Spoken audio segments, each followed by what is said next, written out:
Thank you, Mr. Chairman. Mr. Chairman, ये मैं बिल्कुल I will try and be very specific because ये 94 हैं and यकीनन इस्तेवान के पास इतना वक्त नहीं है कि हम and each one of them is very important. Much has already been said.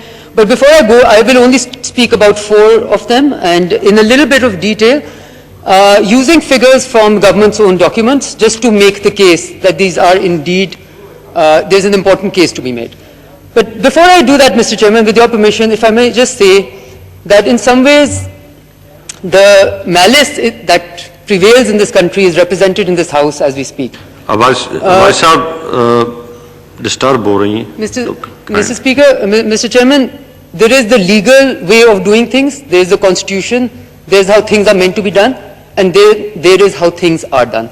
Now legally and technically the process that we're going through is the budget approval process. This House is the only entity mandated to be able to approve any penny of expenditure, be it for any entity and for all government expenditure. I do not see any presence from the Ministry of Finance which is worth mentioning. The people who are involved in the entire budget making process, determining the priorities of this country's spending, I see no one represented, Mr. Speaker. And I feel that we are indeed now wasting the time and frankly speaking finances of this country which is already finance starved by going through the processes and not being able to get anything because Mr. Hamad Azhar Saab, you know, हम बहुत सारे आपकी respect करते हैं, but you are Minister for Industry and you are, I know, not really involved with the budgetary making process. So you can appoint whoever you wish to appoint as advisors, but at least tell them to show some even fake respect to this House by attending to the suggestions which are coming from the Senate at this time. Rabani Khar Sahaba, Hamad Azhar Sahab Minister बैठे हैं और आपके points भी ले रहे हैं. Mr. Chairman साहब, आपके वालिद के साथ भी जी मैं colleague रह चुकी हूँ. आप बहुत respectable, you know how politics and the government works, and you know that the Minister of Industries has very little to do with it. So he's there in attendance and he's listening. But what I'm saying is, are we here just to talk and just to score points? I like to believe that our purpose in doing some homework and in making some points goes beyond just making points. I like to believe that all of us are here to contribute to a better resource allocation, Mr.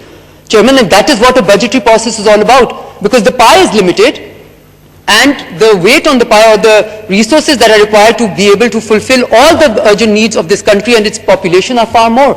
So I would like to believe that this should not be an exercise in futility. Now, Mr. Speaker, as I said, I will just concern myself with 4 specific, what I consider to be exceptionally important recommendations which have come from the Senate. And I will start with recommendation number 56. The Senate of Pakistan recommends to the National Assembly that all important debt agreements must be placed before the Parliament for scrutiny immediately.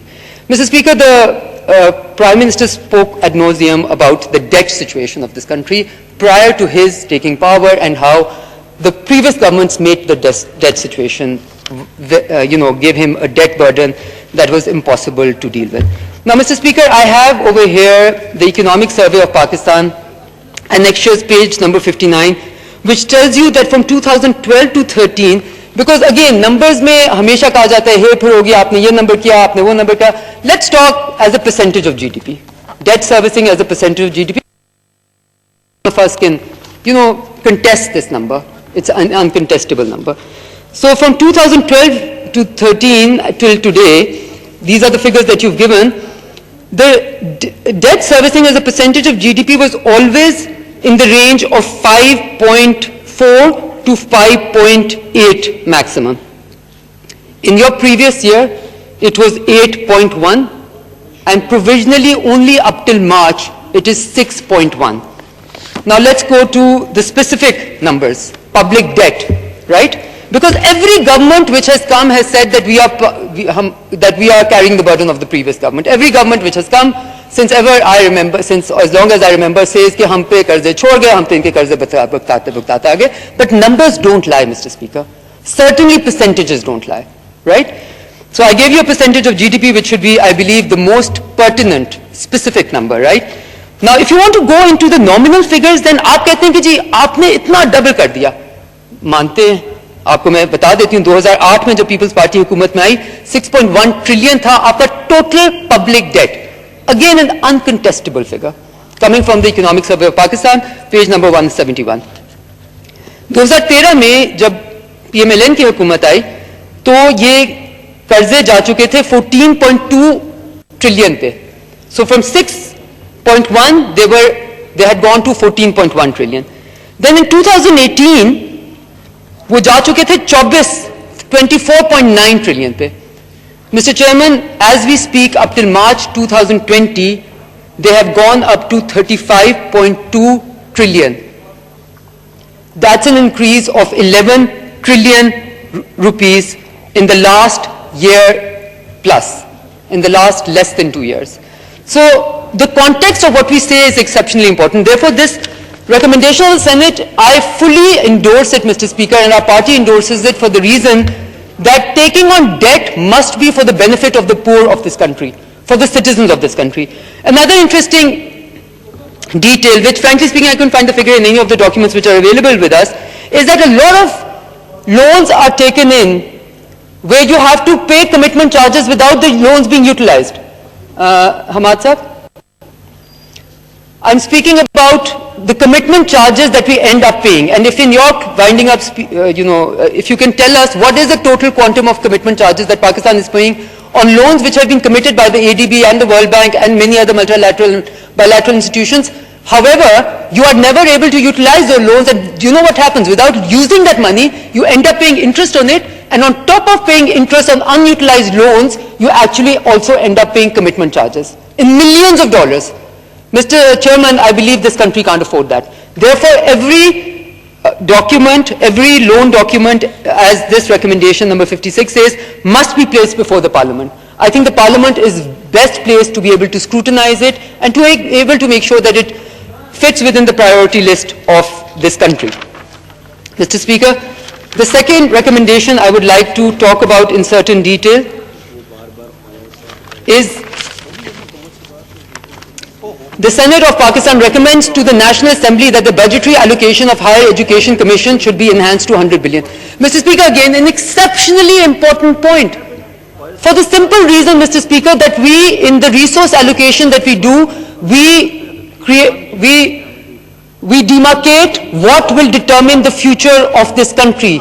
We demarcate which direction do you want this country to take. Do you want to ensure that the youth bulge is an educated youth, one which is a source of progress and development to this country, or a youth which does not have access to education even if they want it, right? So clearly we are all on the same page, all members of Parliament, all parties, that Higher Education Commission and higher education is something that they should get adequate resource allocation. Now let me tell you the reality, Mr. Speaker, and again these are coming from figures which are in the Economic Survey, or demands for grants for appropriation. Mr. Speaker, I saw something which I have never seen in documents, in government documents.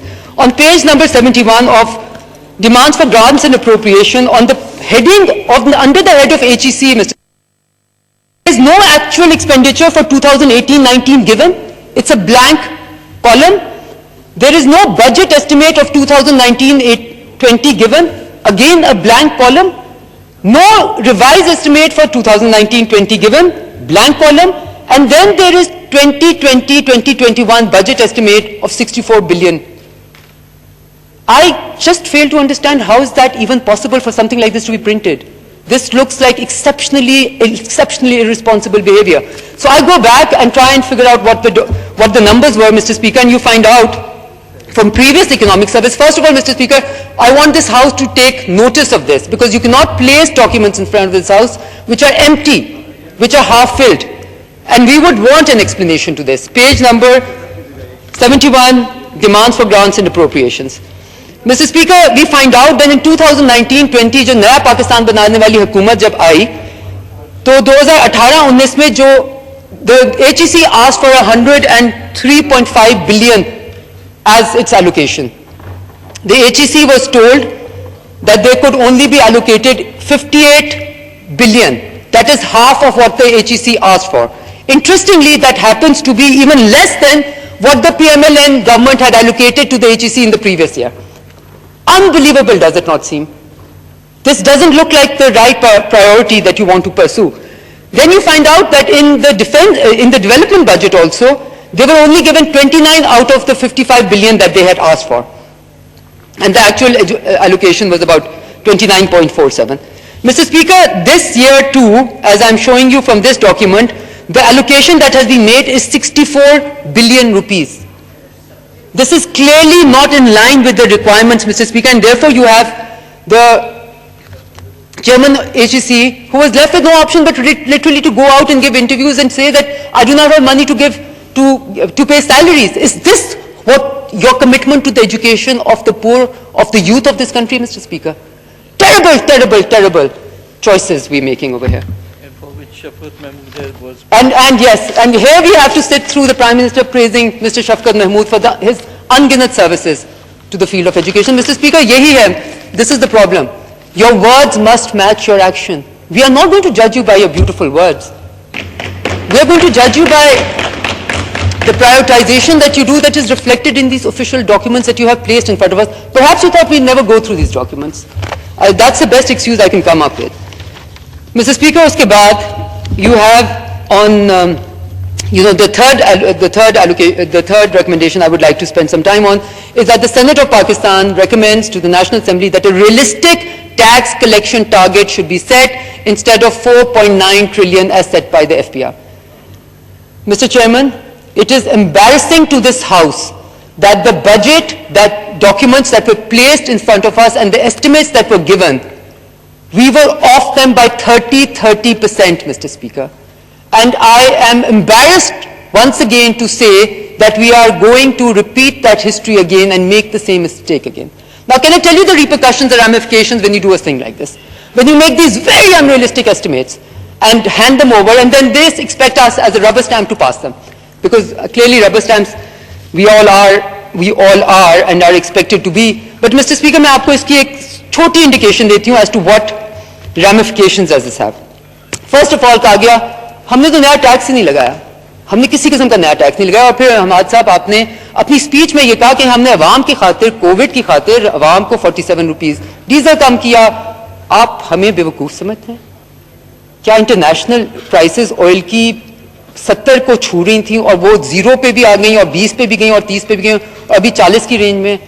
क्या हमारी ये commitment नहीं थी तमाम हुकूमतों की? हम सारे कहते रहे जी ओगरा डिटर्मिन करता है, हम तो पास ऑन कर देते हैं. तो क्या आपको ये जेब देता है कि आप एक पेट्रोलियम लेवी में 2019-20 में आपने एस्टिमेट किया हुआ 216 बिलियन, आपका रिवाइज एस्टिमेट में आप कमा लेते हैं 260 billion. And if I am not mistaken, this is not even part of the divisible pool, right? This goes directly to the federal government. Then, very smartly, for this budget, you have an allocation or an estimate of 450. But you were not adding no new taxes. So where is this 200? Where is the doubling of the petroleum levy coming from? So, Mr. Speaker, जब naturally दुनिया में oil की price crash करती हैं, आपकी आवाम इस वक्त पिसी हुई है. आप बजाय उसको कि उनका आप उसको फायदा दें, क्योंकि आपके रेगुलेटरी सिस्टम रिजीम ये कहती है कि जो पास होएगा आप आगे दे देंगे, ओगरा डिटर्मिन करेगा आप आगे दे देंगे. आप अवाम से इस वक्त भी खाएंगे, आप उनको नचोड़ेंगे. I think this is bad politics, Mr. Speaker. This is bad government and this is bad politics, and I would recommend that we not resort to such things, or at least not do it as sheepishly as do. If you have a viewpoint, if you believe you can justify it, you should openly say कि जी हमने 260 अरब रुपए हम tax की मद में यहाँ से आए. Mr. Speaker, I was trying to make a case for wrong assessments, wrong estimates. Now, when you make an unrealistic estimate that you're going to make 4.9 trillion in taxes, what happens is that there is this thing called the divisible pool, right? Mr. Speaker, जो बच्चे कुछ वाले लोग रह गए, if they can just pay attention to, please, these recommendations are coming from the Senate.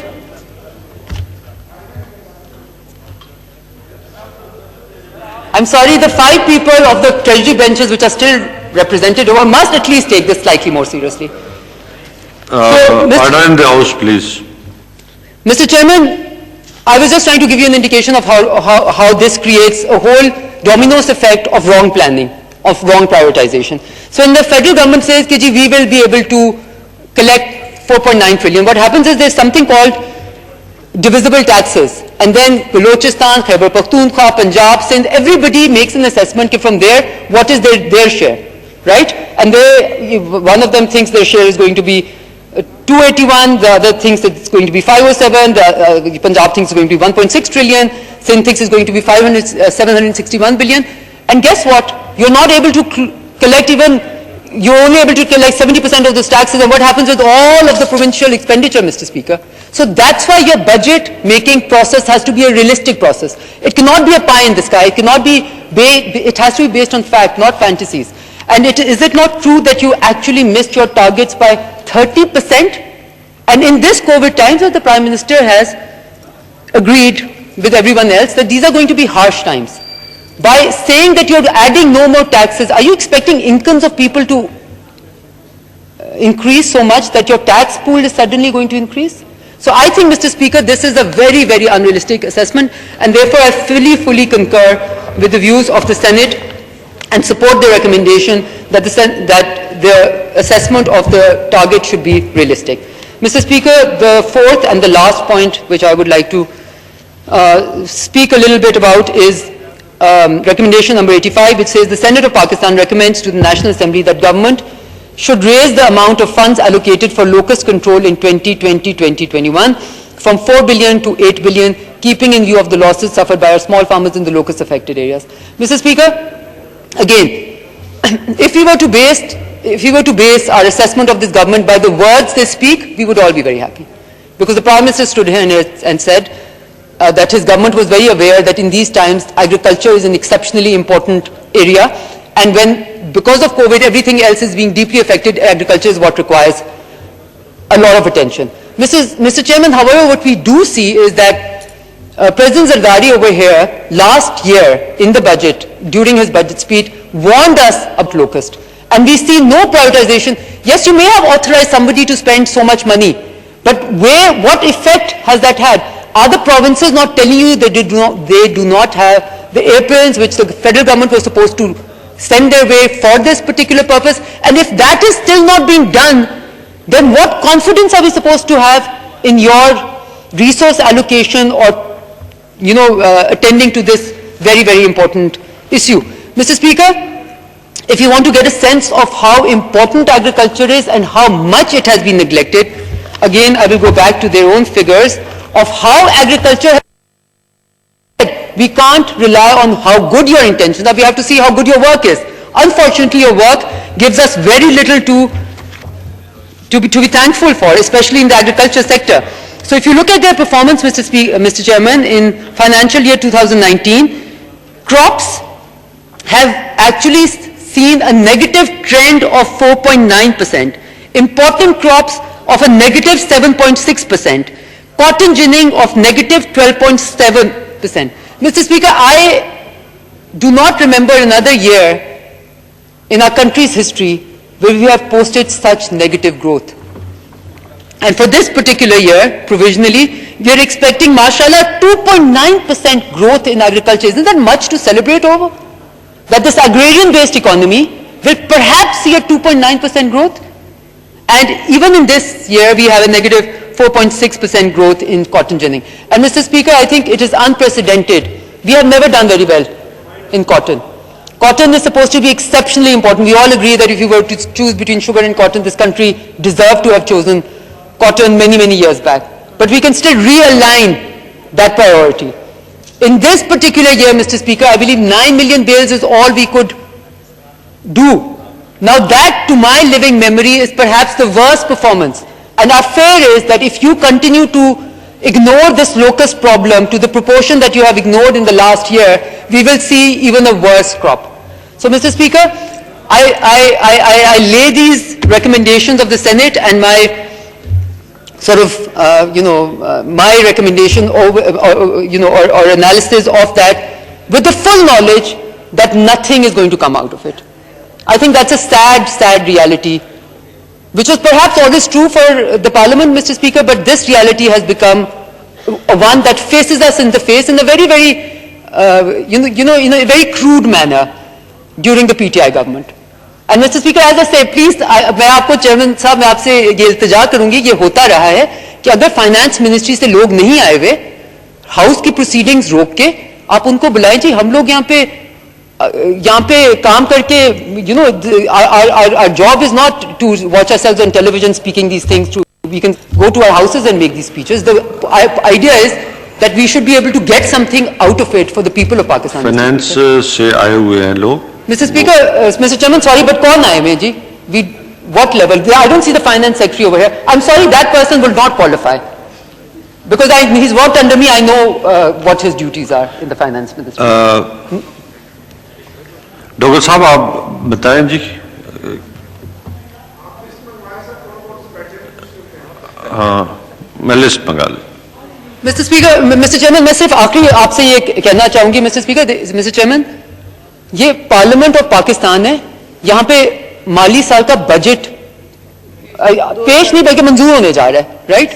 If the advisor on finance and the secretary finance cannot find it worth their while to sit here during this time, I genuinely think we should wrap this up and perhaps not waste our time, Mr. Speaker. Mr. Chairman, sir. Thank you ji. Hamad Azhar साहब इस पे respond करें जी. बात तो इनकी ठीक है कि इस वक्त हमारे फाइनेंस सेक्रेटरी और